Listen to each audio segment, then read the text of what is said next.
Esse podcast é um oferecimento de Samsung Galaxy AI. E sabe o que mais ele te oferece? Que tal um intérprete em tempo real na palma das suas mãos para você nunca mais ter problemas em viagens ou reuniões? E falando em viagens, não precisa mais ficar com aquela foto torta. Com a câmera aprimorada, você deixa sua foto genial sem ter que baixar outros apps. Tem tanta coisa que o Samsung Galaxy AI pode fazer por você. Clica aí no banner para descobrir o que. Galaxy AI, a inteligência artificial nas suas mãos. Last January, we imagined a Las Vegas bingo card where we predicted what 2024 in the city would look like. So today on CityCast Las Vegas, I'm with local artist Brent Holmes and my co-host Dayvid Figler, and we're going to check back on our 2024 predictions to see which ones we nailed and where we missed the mark. It's Wednesday, December 11th. I'm Sarah Lohman, and here's what Las Vegas is talking about.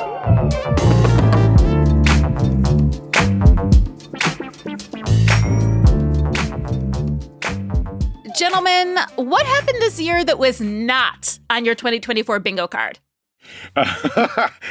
What happened this year that was not on my 2024 bingo card? Almost everything that happened this year was not on my 2024 bingo card. That is factually correct. We got very few things right. But what was really... Well, we came close with some things. We had shreds of accuracy. What was the real shocker here in Vegas for you? I mean, F1 went off with a million hitches if you were a laborer that had to transport themselves to the Strip, but it still went off without a hitch for the major casino magnates and all of the whales that flew into town to watch Zoom Zoom race car. So, Zooms, yeah. Though I was personally nonplussed that my prediction did not come true, F1 is on and on again for next year and will be continuing. Yes, you did predict that they were going to breach contract and not come back, and they actually came back and... It went okay. It went better, I think. Yeah. Second time was slightly less calamitous than the first. So congratulations. That's not how the rhyme F1. goes, I don't think. But we could make a new rhyme. Second time, same as the first. A little bit louder, a little bit less calamitous. That's what the kids are saying. Dayvid, what's something that happened this year that was not on your 2024 bingo card? Well, I'm going to get meta. People stopped saying that wasn't on my bingo card because so many things were happening. And I think that people are about to replace the bingo card metaphor with like a Ouija board metaphor. That wasn't on my Ouija board because everything that seems to be happening in our city is a little spooky. Spooky. Spooky. We're haunted, okay. Dayvid? Is that what we're implying? There just seems to be a weird vibe in the air, and I did not predict that 2024 was going to be so weird vibey for our city, but, change. I do suppose that's true. But you know what? We can touch on an incredible prediction that Brent got right. Brent is the real winner. Brent, you predicted that in 2024, the funding for an art museum would come through and it would happen. And that actually happened. It's not going to be finished until 2028, but there is a fine art museum coming to Las Vegas. Absolutely. And it's an incredible event considering we are such a large population here in Southern Nevada, and we have not had a fine art museum for the entirety of the city's history, principally. Yeah, I mean, they did it. Yeah. Big ups to Heaven Harmon. Oh, David will believe it when he sees it. What are we naysaying here? I don't want to naysay. Because I support the concept, but I think Brent's prediction was that they were going to announce major financing, and I don't know that they announced that the financing is in place as much as that the project is solidified and moving forward. So I give him the credit for it, but I'm still... I give you the credit for it, Brian. It was an amazing prediction. I give him the credit. No, 100%. It was a good prediction. Dayvid, are you just jealous because none of your bingo predictions came true? Is this just you trying to, nag me? Dayvid had one correct prediction. I have asterisks for all my predictions, my friend. Oh, Dayvid. No, I'm going to give you credit for one, which this is the actually, lawyer coming out. When I listened back, truly shocked me that of all the things, you got this prediction right. You predicted, and I quote, there's going to be something that shuts down the I-15 for an extended period of time in 2024. Ah, that did happen. That did happen. It's a little bit vague enough that was like how a psychic rolls, like you just gave Vegas a cold read. But that did happen. We had that major shutdown over the summer where a truck carrying lithium batteries caught on fire and people were stranded in Barstow for 40 hours. Caused havoc on our tourist flow, of course. Yes. And people trying to get It was crazy, and that did to LA. happen. You did say that none of our food will get here and we're all going to die. And luckily, we are still alive. I think that was my jokey part of it, but I will take the credit for getting I-15 in chaos, which was, again, a pretty easy prediction. I also predicted that there would be at least 1 month where we would announce record gaming wins, and that did happen too. You did. But of course, that was a given. Let's move into some of the things that we got wrong, because I also want to sort of update listeners, because a lot of these were very newsy. But the first one is one that we got really, really wrong. Actually, it wasn't us. We invited listeners to write in with their predictions. And this one I thought was a very good prediction. Someone from our audience predicted that Elon Musk would move to Las Vegas. And he didn't. But I don't think anybody saw coming that Elon Musk was going to move into Mar-a-Lago and then onto the White House. That was not on my bingo card. That was not on the bingo card. I think we would have maybe been better off if he had just moved into Las Vegas as a nation. But as a city, we're better off. No, we're not better off. Never mind. Not better off in any way. Elon Musk is going to be in our lives and hyperlooping all of us. It's going to be really and doing his little jumpy jump makes him look like an X. Oh, he's so cute. Oh boy. Yeah, he did move, I think, but yeah. Right. He's making moves. All right. Well, let's get into some updates here. We did cover F1 a little bit, that like it actually happened, that it's going to happen. And oh God, it looks like it's going to happen indefinitely. But Dayvid, one of the things that you commented on is that you thought that the A's stadium would not be built on the Trop site. You did say the Trop was going to come down. Which I got right. Let's just credit some get rights. I said the Trop is definitely coming down, and it did. Wasn't it scheduled at that point? Yeah, okay, fine. It did. Yes, you're right. Thank you. But it does look like the A's stadium is going to be built on the Trop site.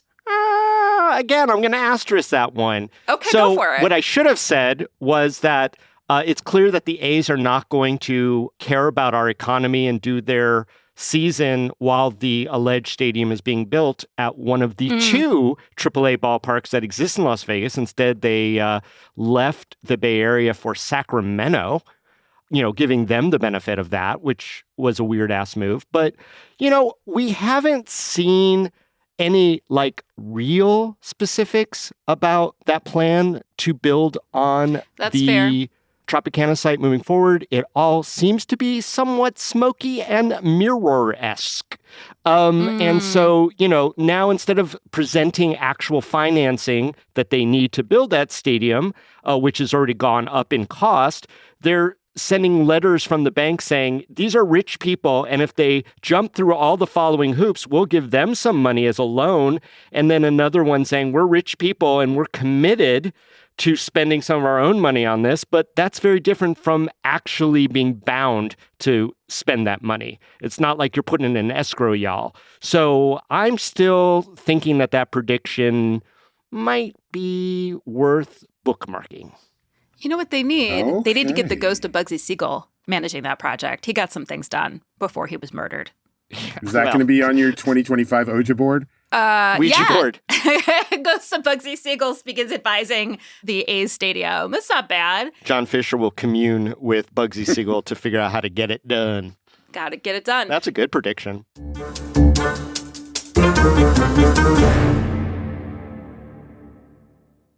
Tem um momento na carreira que precisamos dar um passo além. É hora de fazer uma pós-graduação. Só que muitas vezes o custo pesa no bolso, inviabilizando tudo. Com a pós-graduação do Senac, você não tem esse problema. Cursos com até 50% de desconto e muito mais tempo para pagar. TCC opcional, modelo flexível com aulas presenciais e online e alguns cursos com apenas 12 meses de duração. Não tem mais desculpa, hein? Saiba mais em sp.senac.br/pós-graduação.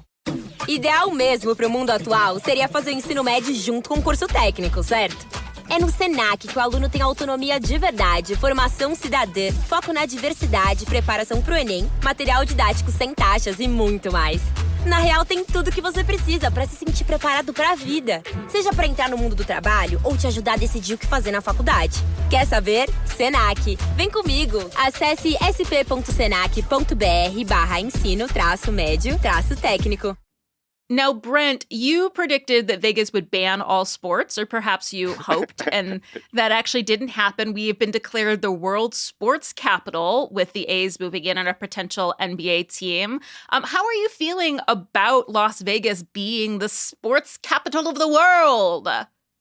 I mean, it's adorable. It's fine. We love being the capitals of things that we're not actually the capital of. We do. Bingo. Literally. No, yeah, we are the bingo capital of the world. I would say that maybe we can claim that. I don't know how you become said sports capital. I don't know if we're more sporting than anywhere else, but we're going to play it up like we do with everything. It's a great town for promoting marketing crazy things and marketing crazy ideas. So yeah, I mean, how do I feel?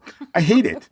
I don't love organized sport. I don't love the traffic. I don't care about this in any way, shape, or form. I still live in a city that does not have a fine arts museum with a low educational rate and a ton of social services that barely exist. And affordable housing crisis. And affordable housing crisis. So I would love to be the affordable housing capital of the world. That would be something that would be worth promoting or celebrating. That's my 2025 prediction. The bottom's going to fall out of the market again, and we're going to get to the affordable housing capital of the world. So listen, one of the other things we talked about was the Sphere. And Dayvid, you predicted the Sphere would start doing more advertising, but you wanted to see it start advertising like Little Darlings and Peppermint Hippo.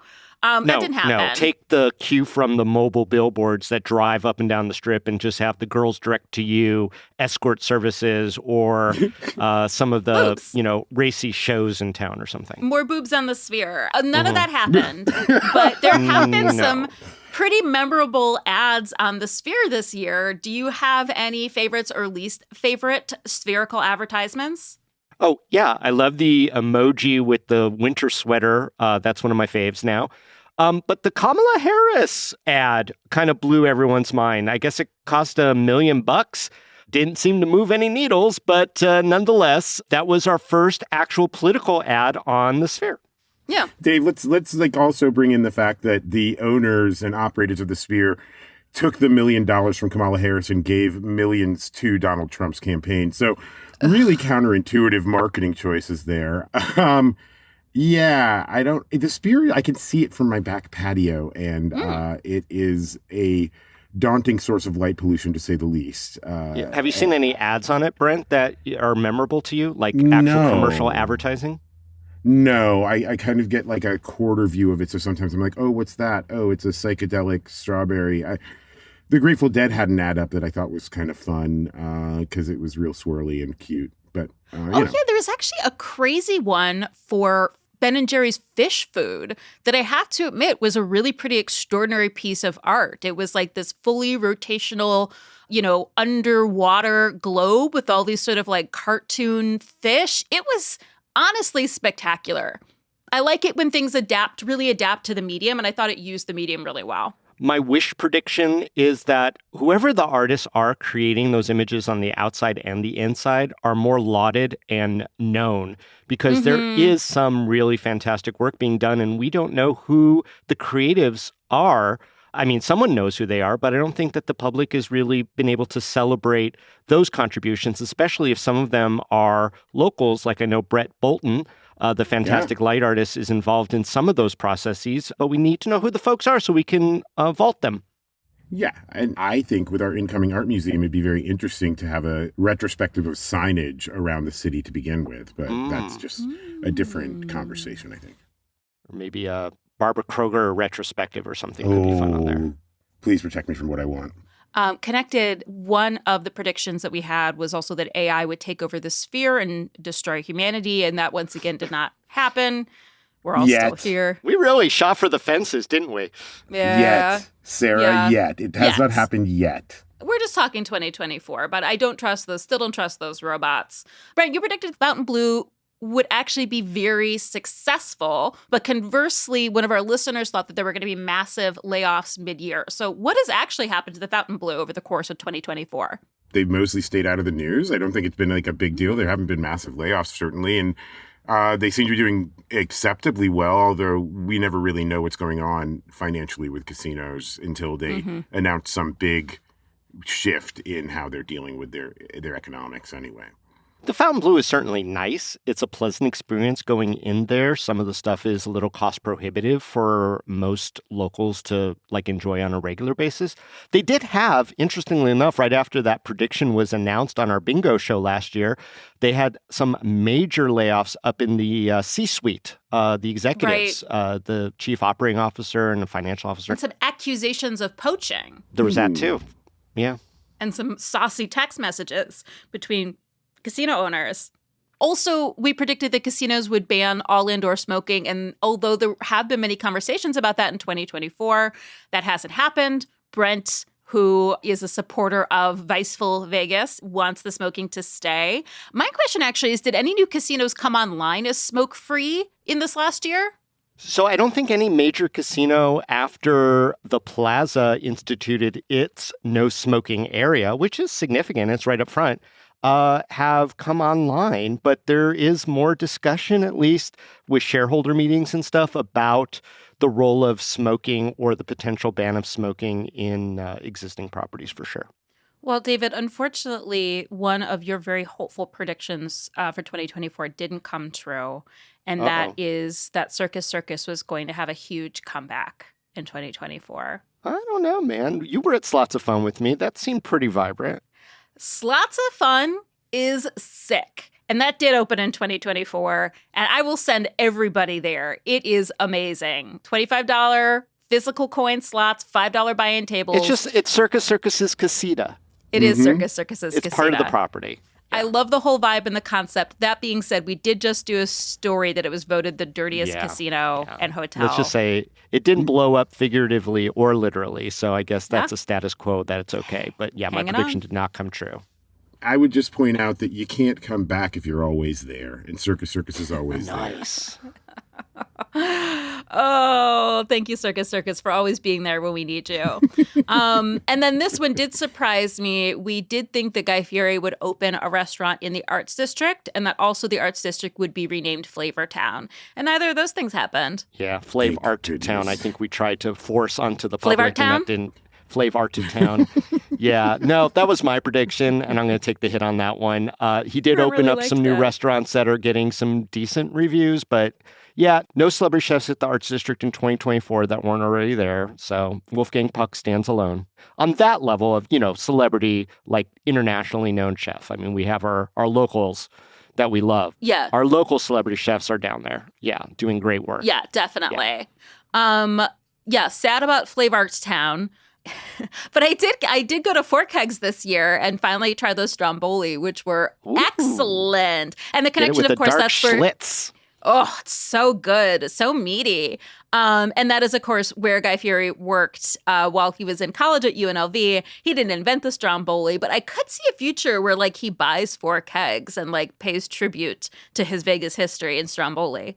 Okay, so this brings us to close with our predictions for 2025. A really interesting thing that has just happened is that the ski resort up Mount Charleston, the slopes have opened up for before Thanksgiving for the first time in 20 years or something. So I think it'd be really nice to get some record snowfall up there, some record cold temps. So yeah, my prediction for 2025, record snowfalls up in the spring mountains. What about you, Brent?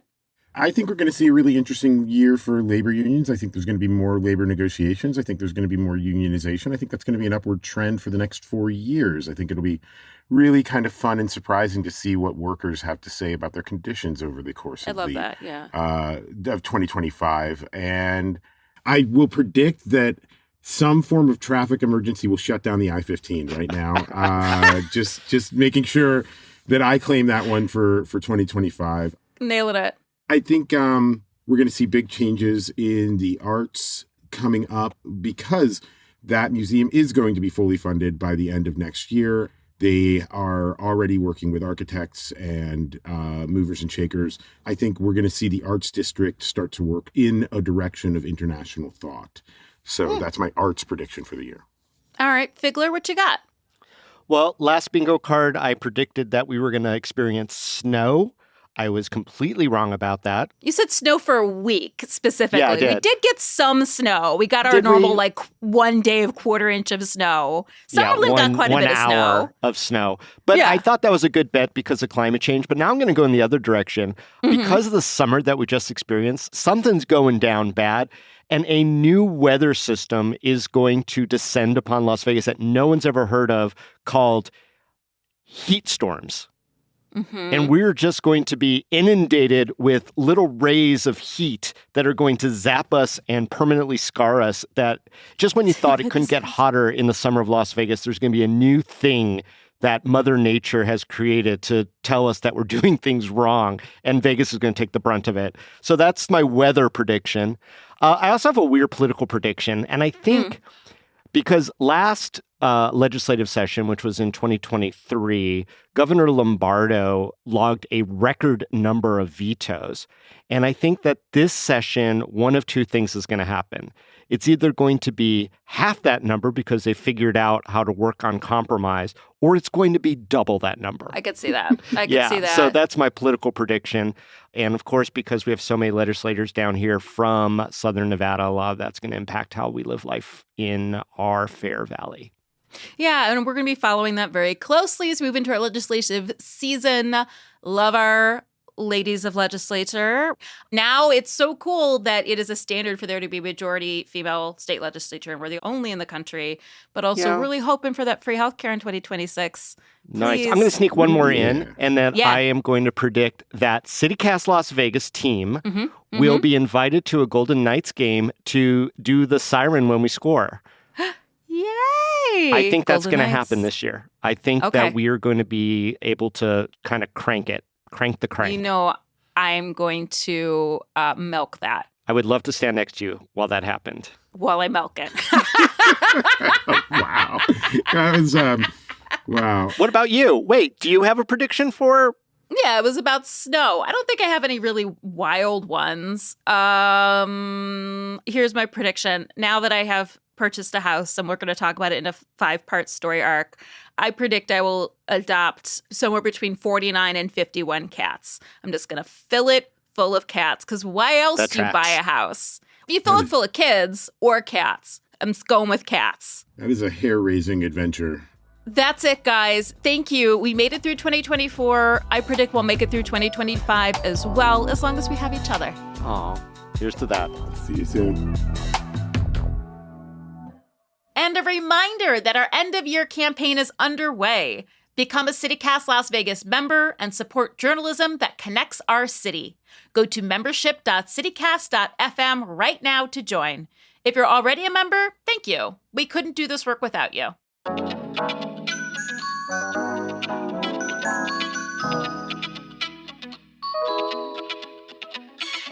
That's all for today here on CityCast Las Vegas. If you enjoyed the show, the best thing you can do is tell a friend. You can rate our show and leave us a review wherever you get your podcasts, and subscribe to our morning newsletter on our website. We'll be back tomorrow morning with more news from around the city. Take care.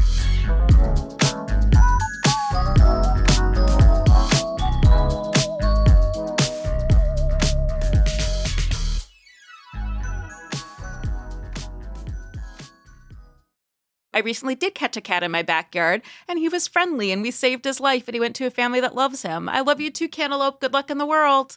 Cantaloupe. This goes out to you, kitty. This goes out to you, buddy. I hope you're listening. I love you.